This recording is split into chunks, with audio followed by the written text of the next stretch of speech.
Amateur Traveler is in its 20th year now, but can you imagine if I had people on the show who had never been to the destination, but had just read about it or seen a movie about it? That wouldn't make any sense at all, and you wouldn't listen. We all know how important it is to receive advice from people who know a destination to get the most authentic local experience. And a great option for experiencing this is Explore Worldwide and their authentic small group adventures, led by local tour leaders, perfect for solo travelers who want to meet like minded people with a desire for adventure. I'm often an independent traveler, but two of my last three trips were with small group tours because they organize everything and it's a lot easier. If you want to recreate the tour I did to Malta, they have a Malta and Gozo Discovery Tour. I'm intrigued by one of their tours called A Taste of Sicily.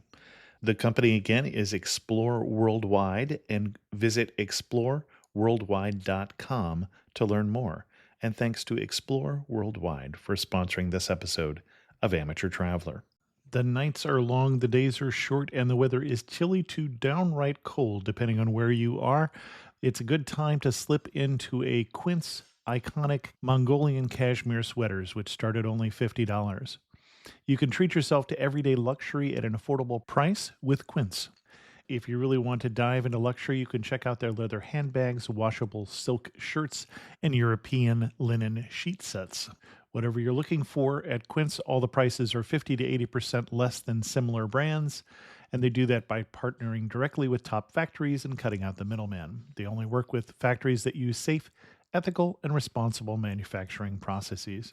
And of course, they use premium fabrics and finishes for that luxury feel in every piece. But you've already heard me rave about my Quince travel pants. Treat yourself this winter without the luxury price tag. Go to quince.com/traveler for 365-day returns plus free shipping on your order. That's QUINCE.com/traveler to get free shipping and 365-day returns.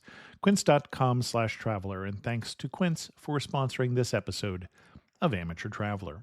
I got my bags packed, I'm on a roll. I'm heading out there and I'm ready to go. I'm looking real good in my passport photo. Oh, no. Amateur Traveler, episode 404. Today, the Amateur Traveler talks about beautiful, majestic mountain peaks, cowboys, and the best named national park ever, as we go to Southern Alberta in Canada. I know that I should be heading home, but maybe not today. Welcome to the Amateur Traveler. I'm your host, Chris Christensen. Before we get into today's interview, I do have two news stories for you. The first one is about the show itself. Amateur Traveler is actually coming to Live 365 streaming radio. There's going to be a new travel channel on Live 365, and I'm going to be anchoring it. If you're a Live 365 listener, look for that announcement. Recently, United had yet another computer problem. This is not their first one that they've had since their big Continental merger. This one, though, was unusual because it made them lose track of their pilots. You can imagine that it's complicated to keep track of all the different pilots and who's flying what flights. That computer glitch and cold weather caused the cancellation of about 1,500 flights in a single day. Ouch. For links to that story, check out the show notes at amateurtraveler.com. I'd like to welcome back to the show Karl Andrews from Calgary, who's coming to talk to us about his home province of Alberta, and we'll be focusing on Southern Alberta. Karl, welcome back to the show. Thanks, Chris. Nice to be back. And Karl has been on the show twice, once talking about Glacier National Park, just over the border there in Montana. We're actually doing a show coming up on the state of Montana, and then also once talking to us about Sri Lanka. And then Karl and I just happened to bump into each other on the streets of Dublin recently, which was quite a surprise for me. I suspect you weren't quite as surprised as I was. You knew I was in the country. I knew you were in the country because I sort of follow the Amateur Traveler pretty faithfully. And I was just surprised to run into you, though. I mean, it's a pretty good-sized city. Right. And my brother and I were visiting independently. We didn't go to T-Bex. We just were visiting. And as we're walking through the Temple Bar District, we run into the Christensen clan. So fun. It was nice seeing you that way. Excellent. Now, we have talked about Alberta before. We've done at least one other show on Alberta, but you convinced me that there are some places that we missed. So I'm going to talk to you and say, what kind of itinerary would you recommend to see in Southern Alberta? It depends on how much time people have and what their interests are, of course. But I would say at least 2 weeks, and I would focus a good week of that on the Canadian Rockies. Mm-hmm. You covered Banff National Park and Lake Louise and stuff very well. We don't really need to repeat that, except for those who are collecting UNESCO World Heritage Sites. That is a UNESCO World Heritage Site. The Canadian Rockies as a whole are one. So it's a beautiful place, the rugged mountains, the hanging glaciers, the dense pine forests, and of course the beautiful waters with all the glacial silt. That turquoise water in the summer is just remarkable. Well, and I should say, it's one of my favorite spots in the world in terms of beautiful sight. Yeah. So I don't want to undersell it just because we're not going to talk about it in a lot of detail on this particular episode. So go back and listen to that one. Unfortunately, last time I was there, I couldn't really show it off to my family because it was filled with smoke because there were forest fires. So I'll have to take them back to Banff in particular. Banff is a great city. It is, by Canadian standards, a fairly busy touristed area. I forget, it has about very much, yeah. 2 or 3 million tourists a year come through there.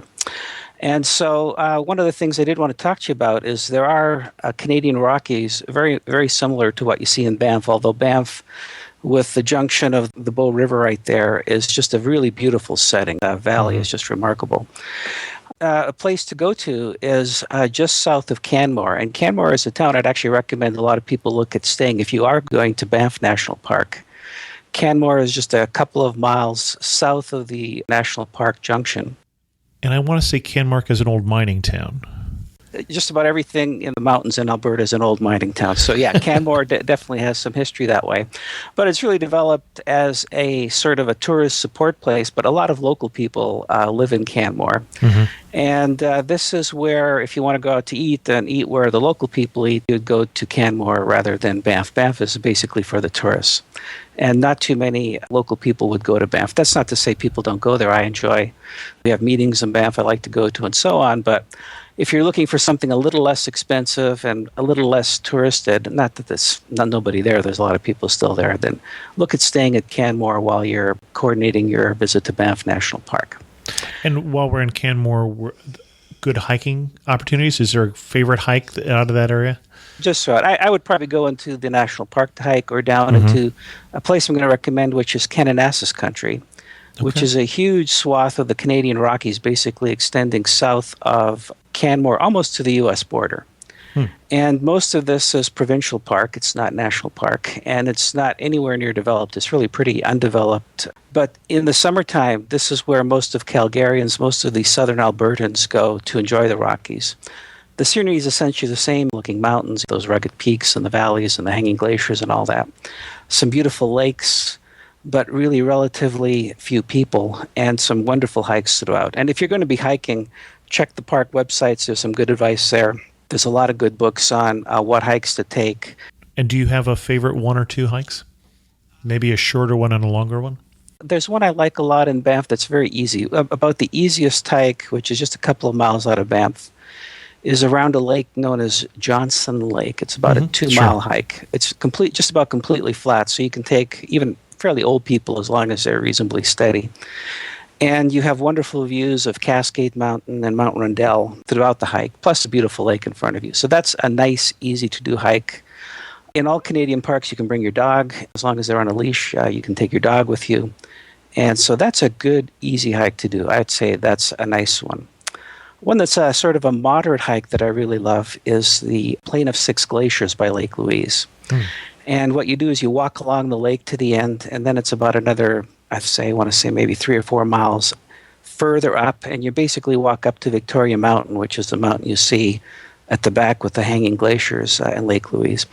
And that's a beautiful hike. There's about 6 mountains with hanging glaciers there, and the scenery is spectacular. They have a little tea house at the end, so you can get some pastries or sandwiches or something like that. And that's a great moderate hike. In terms of long hikes, probably the longest hike in Banff that I like is a place called Sunshine Meadows. And Sunshine is a ski hill, but in the summer it's in the alpine, and it's a beautiful alpine meadow with just some spectacular mountain scenery. And you're up high, so you get really dramatic views. So I'd say those are three really good hikes depending on how hard you want to work at it. Okay. Excellent. Kananaskis was very badly damaged by the flooding we had here in Alberta last year. And so it was to a large extent closed last year because many of the bridges were washed out. But I do think that it will be ready for 2014 for the summer tourist season. And it's, if nothing else, it's just a beautiful drive. One of the nice things about driving in Kananaskis is, unlike Banff National Park, where the wildlife is fenced away from the road, and you probably saw they have these wildlife overpasses where the animals cross from one side of the road to the other. You will see, almost guaranteed to see, some wildlife, especially mountain sheep, beside the road on your trip through Kananaskis. So that's a plus to see. I like to see animals when I'm driving. You mentioned the summer season. Alberta has kind of two big seasons, the summer season being, I believe, the largest, and the winter skiing being the second largest. Yes. Yeah, so the best time to come if you want to truly get away from visits is the shoulder seasons, which is spring and fall. And fall can come pretty early in the mountains, especially. It's not unheard of to get snow in September. I've actually seen snow in August in Alberta, but I was standing on a glacier, so... Yeah, when you're up high in the mountains, it can snow anytime. And that was even true in the Sierra Nevada when I was living in California. The mountains make their own weather. They're high up, and you're right on the continental divide there, so parts of the air can be pretty moist, yeah. But there is a big ski season in Alberta. If you're a skier, there's some world-class ski resorts nearby. There's Sunshine, as I mentioned. Lake Louise is a very famous ski resort. Norquist is a very popular ski resort. And there's one in Kananaskis, the name I'm blocking on, but those are the four big ski areas around Calgary. So you'd fly into Calgary, take a shuttle or probably rent a car and drive to these places. And some excellent skiing, pretty dry powder. You don't get a lot of melting in the winter there, so the snow is nice and light. You don't get crests of ice until the late season. And people love it. Everybody in Calgary skis, except for me, because my knees aren't good enough for it anymore. But that's the price I pay for a lifetime of hiking and backpacking, Chris. One more point. In Kananaskis Country, there is the highest mountain pass in Canada called Highwood Pass. And this pass takes you almost to the Alpine. So if you want to get out, and especially, say, early July when the snow is just gone, look at the wildflowers that come up. It's beautiful. And there's very little work involved in getting you to the alpine area. In other words, you don't have to hike up 2,000 feet vertical to get there. It's maybe 100 or 200 feet vertical and you're there.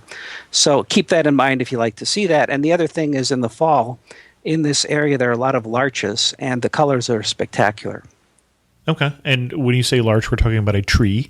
We're talking about a pine tree whose needles turn yellow and are shed every year. And so the mountains are a beautiful golden yellow, even orangish sometimes, color from all the pine tree needles that are changing. And you have about 10 days where they last. They don't last very long, but it's beautiful when that change happens. Excellent. So that's Kananaskis Country. So just to wrap up the mountainous parts, from there, another place I'd really recommend, we talked about a glacier, and its twin park is Waterton. That's way in the southern end of the province, down in the Montana border. Glacier and Waterton are twin parks. They're both a separate UNESCO World Heritage Site, and they're international peace parks. If you're coming in from the U.S., I'd definitely stop at Glacier, and I'd certainly spend at least a day in Waterton, because the character of Waterton is different than the other Canadian Rocky parks. It's a lot of lakes and large lakes, and in most of the Rockies, you really don't get lakes that are that large. And it's a smaller park, but it's very interesting because it really shows well how the prairies meet the mountains. You're sort of at the end of the Great Prairies, and the mountains are just jetting up there, so it's kind of an interesting look at that particular ecosystem. They have a bison herd there that's kind of interesting to see, and they wander around, and you can drive through their paddock, but it's nice to see some bison on the prairies as well. Well, and we're right by one of my favorite parks, at least in terms of name, right when we're there. Yeah, and we're going to be visiting that one right away. I assume we would. Okay, and so in that area by Waterton, there is a mountain pass that goes into British Columbia called the Crow's Nest Pass. And this is a real beautiful, it was one of the main first mountain passes really that was developed. And in the late 1800s, trains from the United States would actually divert into BC to Cranbrook through this mountain pass and then go back down to the U.S. before they had developed and opened mountain passes for rail in the United States. So it's historic. There's a lot of mining here. You can see a lot of mining relics, old mines, closed mines. You can take underground mine tours. Any spot you would recommend for mine tours, or best place to see some of that history? Well, there's a lot of mine ruins. It's a great place just to go around and take photos of old ruined mines if you like to do that. I think there's only one active mine tour in the Crow's Nest area now. If you haven't done it before, I would do at least one mine tour in your lifetime. It's kind of interesting to see. And I don't know what they were mining in that area. There's a lot of silver. Okay. And as you get more towards the prairies, there's a lot of coal. And I think in the Crow's Nest it was mostly silver. I could be wrong about that, but I think they were going for silver. One interesting area here, there was a huge mountain slide maybe about 100 years ago called the Frank Slide. And one of the Rocky Mountains, Turtle Mountain, a huge amount of it came sliding down into a valley. And it was Canada's deadliest landslide. So you actually, as you go there, you're driving through this boulder-strewn area that looks like an atomic bomb went off and wiped out the area. So it is interesting to see that, and they have a very nice interpretive center that talks about how this happened and the human impact and so on and so forth. But it is interesting to see that sort of feature. And the valley itself is just beautiful. It is just a great, lovely drive into the valley. So if you're heading on to BC, it's a great pass to go through. The British Columbia side of it is equally nice. It's just a beautiful drive through the mountains here, through the Crow's Nest Pass. Okay. All right, so we're leaving the mountains. So we've done the mountains, and I think really, to me especially, the mountains are the highlight of Alberta. And there really aren't that many because the vast part of Alberta is prairies and plains. Right. But there is a lovely rim of mountains along the southwest and the whole west of the province. But in the foothills here is your favorite place. Chris, you want to go ahead and say the name? I just think that any park named Head Smashed In Buffalo Jump just really has to deserve a mention. Absolutely. And what I love about the native people is they say things as they are. Mm-hmm. And that's exactly what it was. It was a place that, well, two legends. One is that this was an ancient hunting site where the Indians would essentially funnel herds of buffalo into a narrower gorge or channel. And at the very end, there was an upslope. And of course, if you're a buffalo running, you don't see anything except the animal in front of you. So the only animals that would see where they were going were the front animals. And with that upslope, again, buffalo don't have good eyes either. Like most big animals, they don't see very well, but they smell very well. By the time they were aware of the danger, the front animals couldn't stop, and the herd would go plunging over a cliff, falling maybe 50, 60 feet. And at the bottom would be a group of warriors making sure they were dead. And this was, one good hunt like this would supply dozens of tribes from the area for the whole year. So it was an important hunting site. And it's now a UNESCO World Heritage Site, as I recall. It is. It is one of the UNESCO World Heritage Sites in Alberta.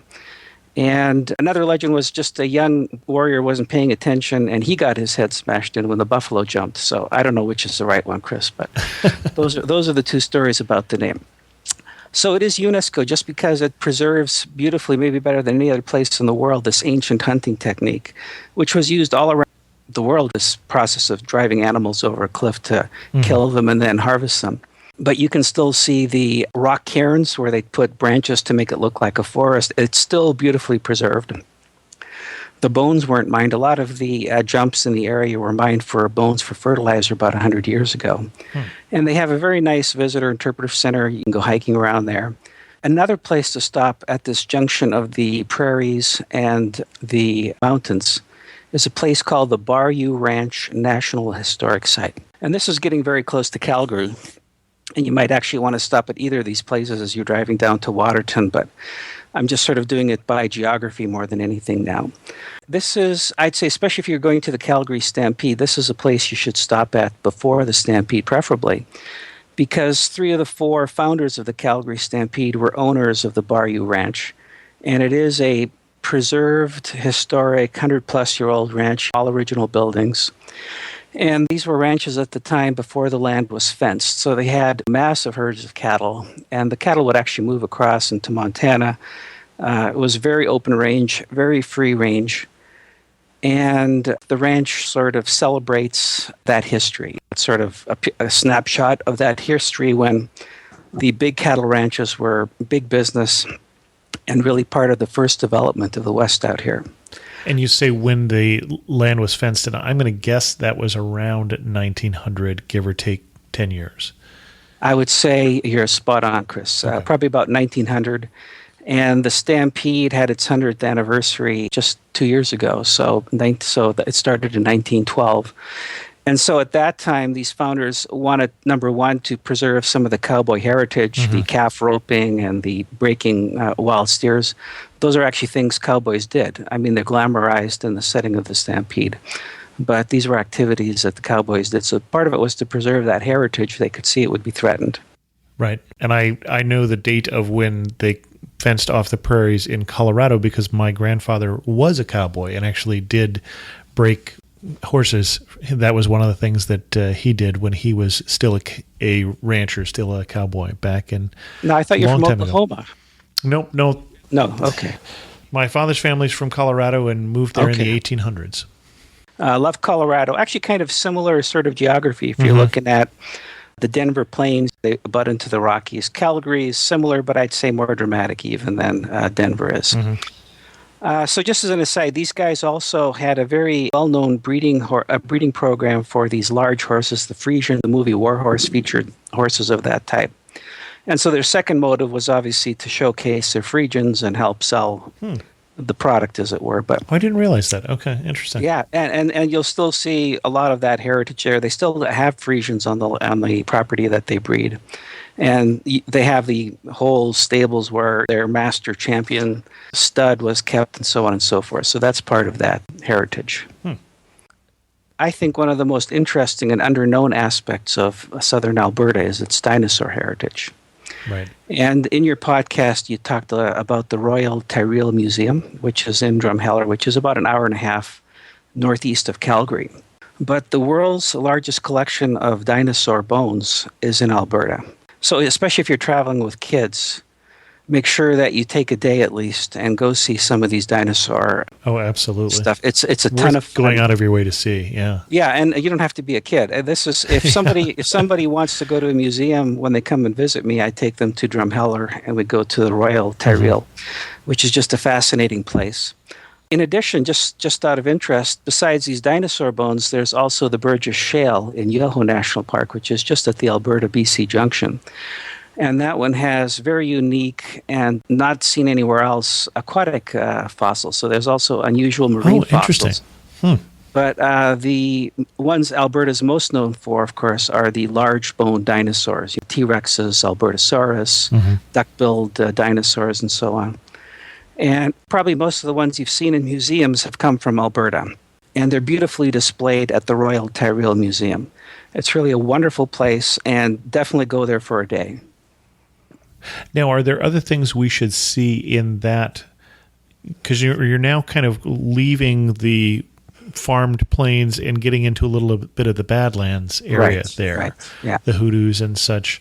Are there other things we should see while we're there? Because we just did the in and out just to see the museum. I would say that would be the minimum. You could do it as a day trip from Calgary, but I would actually recommend a 2 to 3 day thing if you're really interested in this. And even longer, you can be involved in dinosaur digs and stuff like that if you want. Go to the museum's website. They have information on the different programs they have. But Drumheller is a nice small town. It is in the Badlands. It also has a mining history. Here mostly coal was mined. There's a lot of coal that was mined in the area before. It has the world's largest T-Rex that you remember well. And knowing you, Chris, you were up in its jaws looking out over the town, weren't you? Huh? Yes, but I don't think that people have the mental picture that you're saying there. We're not talking about a real T-Rex skeleton at that point. Yeah, we're talking about a mock-up. It's about maybe a 5-story tall. I don't have a good sense. Maybe 100 feet high. Mock-up of a big T-Rex, and you walk up its tail, and you end up in the mouth. And it's kind of fun. And yes, I had to go up. I mean, I know you, Chris. You would never not go on something like that. What are you going to do? I mean, it's it's fun, and you definitely get a nice view of the town and of the surrounding Badlands. Drumheller is in the Deer River Valley, And in the Deer River Valley, there's lots of old mines, and you can see, almost like in the Crow's Nest area, old mine shafts and relics. Again, be careful. Don't casually walk into these, because a lot of them are not stable or preserved. But you have the Badlands scenery, and you have the hoodoos. And I'm not sure everyone can picture a hoodoo. Okay, well, hoodoo is basically like a rock column with a broad cap on the top. And so the cap prevents erosion of the column because it's made of a harder material. Right.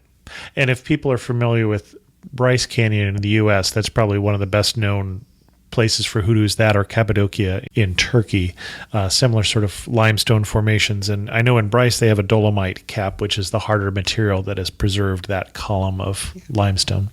Yeah, but they look almost alien. They look sort of like an alien rock fungus that's set in or something like that. Exactly. It won't take you more than a day to visit the Royal Tyrrell. I would recommend doing a backcountry hike with some of the naturalists.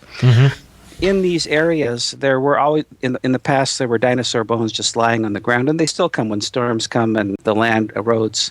They expose more dinosaur bones all the time. But they've been picked off by people over 100 years, and to see them, you really need to get into the preserved areas, and that's especially true of a place I really want to recommend, and that's Dinosaur Provincial Park, which is also a UNESCO World Heritage Site. And that's about maybe a 2.5-hour drive further east. You're getting pretty close to Saskatchewan to do that. But even more so than Drumheller, you have beautiful Badlands scenery. And the Badlands, again, are very eroded, rugged. Almost looks like somebody poured a bucket of water on a sandcastle and it's half washed away and half preserved. But it was named Badlands by the pioneers because they were just badlands to cross. That's where the name came from. Besides just the sheer valleys and stuff, when it rained in there, the dirt is so slick and so impossible to walk on. You just have to wait until it dried out again before you could move. So the pioneers hated these lands, and that's why they were badlands to cross. Also not particularly good land for farming. And definitely not a good land for farming. In fact, arguably, except for the scenery and the natural history, no practical use to people, but I like places like that as well. So Right.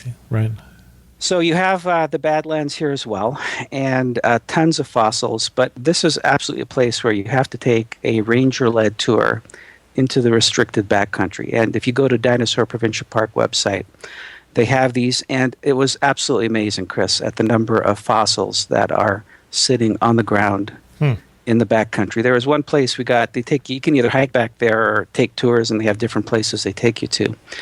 But I got out of the little van that we were driving on, and I looked around, and probably within 20 feet of me, there were 6 fossils lying on the ground. There's a vertebra here, there's a rib there, it's part of a femur here, it's part of a hip bone. It was astounding. And also petrified wood. So if you are interested in that, I don't know that there's any other place in the world that has this sort of concentration of them. And they have some that are partly excavated that they've left in situ, so you can see how the field biologists approach them. But this is a fascinating day. I'd certainly spend a day here. So if you're going to do Drumheller and the Royal Tyrrell, and you're going to do Dinosaur, probably you need about 3 days, including driving, to do it all well and comfortably. Excellent. And then lastly, and the place I think you covered pretty well in your podcast is Calgary, the city of Calgary. And if you're coming just to Southern Alberta, you'll be flying in and out of Calgary. In fact, if you're going to be going just to Glacier, I'd recommend people maybe look at flying into Calgary. It's only about a 3-hour drive to Glacier. And except for Kalispell, you really have no nearby airports to Glacier. And Kalispell is pretty expensive. So keep that in mind as you price out your flights as an option for yourself. You had covered it well, but what I wanted to emphasize here, if you're going to come at any single time and you want to get part of the heritage and such, come when the Stampede is. The Calgary Stampede is the world's largest, and they label it the greatest outdoor show on Earth, and it has well over 1 million visitors a year. But it's a big city, and the city absorbs that number of people pretty well. But the whole town gets into it. It's really quite interesting. Probably 2 or 3 weeks before the Stampede starts, there's pancake breakfasts, and people are starting to wear their white cowboy hats and boots and blue jeans, and the whole town just gets into the Stampede spirit. And it's a lot of fun, and it's a nice time to come here. And we actually had some friends from the UK this past year who came over. and really enjoyed it. In fact, they enjoyed it so much they had bought tickets for there are two shows. There's one in the afternoon, which is the rodeo, the calf roping and stuff like that, and the other is the in the evenings they have the horse racing, the chariot racing, or the chariots and the chuck wagon races. Oh, okay, interesting. They so enjoyed the Stampede part of it, they went back a second day. They just enjoyed it so much. So it's not for everybody, but I enjoy going once in a while, maybe once every 10 years. I like to see a rodeo. But it's something, if you've never seen before, it's quite interesting. The animals really are treated very well. They have a lot of respect for the animals, but it is just a celebration of this Western heritage. And as I say, the entire city gets into it. It's a fun time to be in Calgary. The weather's good.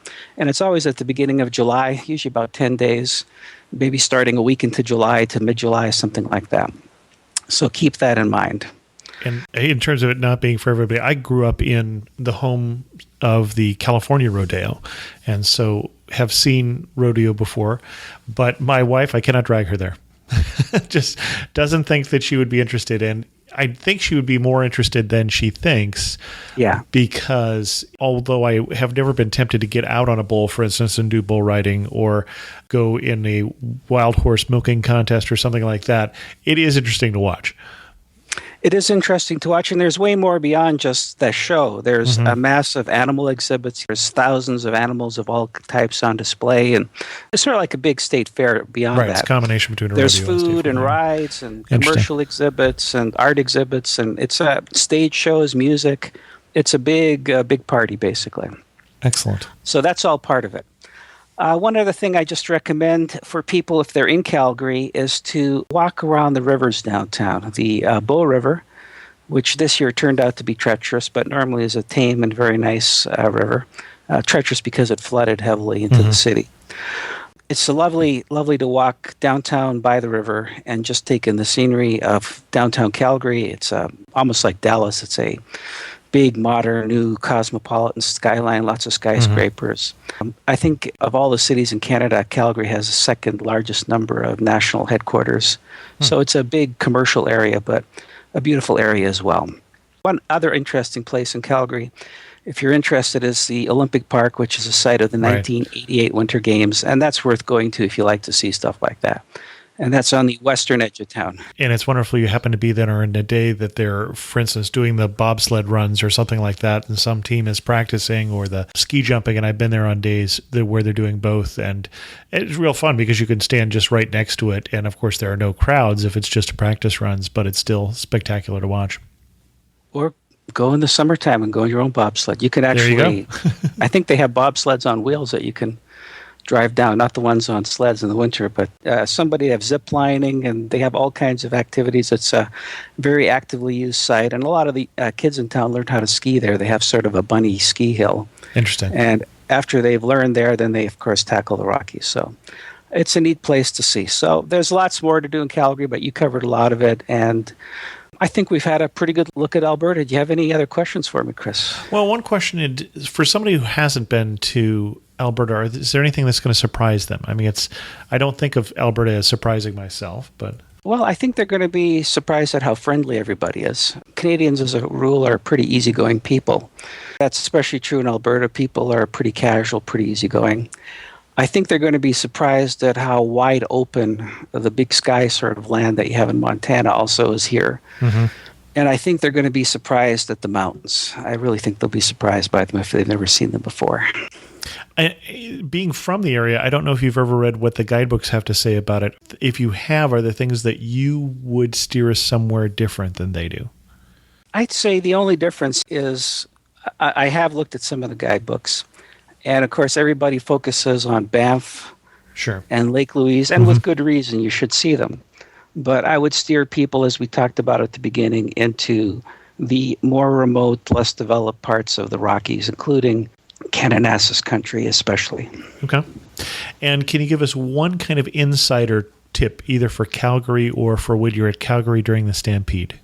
If you're going to the Stampede, try to get a hotel somewhere adjoining the light rail, which is public transit, because parking is very difficult, and you're better off staying at the periphery, taking the light rail in and back again, than to try to park there. Don't try to park at the Stampede.